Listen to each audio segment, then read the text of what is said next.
ఉపనిషత్తుల్లో ఉన్న ఒక ఆధ్యాత్మిక విషయాన్ని సరదాగా మనం టాలీవుడ్కి లింక్ చేసి తెలుసుకుందాం. ఆ అంశం ఏంటంటే బ్రహ్మానందం. మన పూర్వీకులు ఏదీ వదలకుండా అన్నీ చెప్పేశారు. వాటిని తెలుసుకోవడమే మనకి పెద్ద పని. సహజంగా మనం ఆనందంగా ఉంది, చాలా ఆనందంగా ఉంది, అబ్బా ఈరోజు చాలా హ్యాపీగా ఉంది అంటూ మన ఆనందాన్ని పంచుకుంటాం. కానీ ఆ ఆనందానికి స్కేల్, ఒక కొలమానం అనేది ఉందా? లేదు.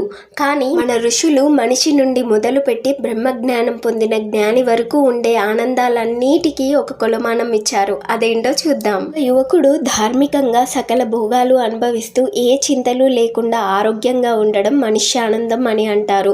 ఈ మనుష్యానందానికి 100 రెట్లు ఎక్కువ గంధర్వానందం. ఈ గంధర్వానందానికి 100 రెట్లు ఎక్కువ దివ్య గంధర్వానందం. అంటే మనిషి కన్నా 10,000 రెట్లు ఎక్కువ అన్నమాట. ఈ దివ్య గంధర్వానందానికి 100 రెట్లు ఎక్కువ పితృలోకానందం.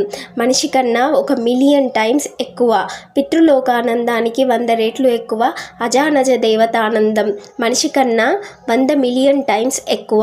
అజానజ దేవతానందానికి 100 రెట్లు ఎక్కువ కర్మదేవతానందం. మనిషి కన్నా 10 బిలియన్ టైమ్స్ ఎక్కువ.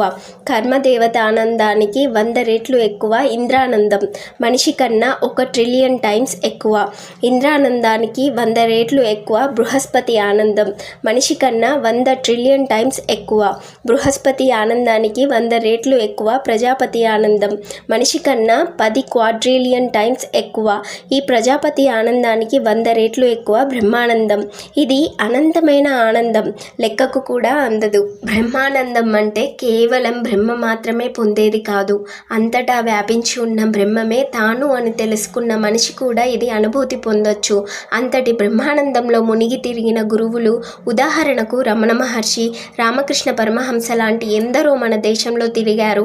వారిని స్ఫూర్తిగా తీసుకుంటూ, మనం ఎవరో తెలుసుకుంటూ, మనలోని శివశక్తులను గుర్తిస్తూ అంతటి ఆనందాన్ని మనం కూడా పొందాలి. మనం అంతా కోరేది, మన లక్ష్యం కూడా ఆనందమే. అది బ్రహ్మానందం ఎందుకు కాకూడదు? ప్రయత్నిద్దాం మన గురువుల బాటలో నడిచి. శ్రీమాత్రే నమః.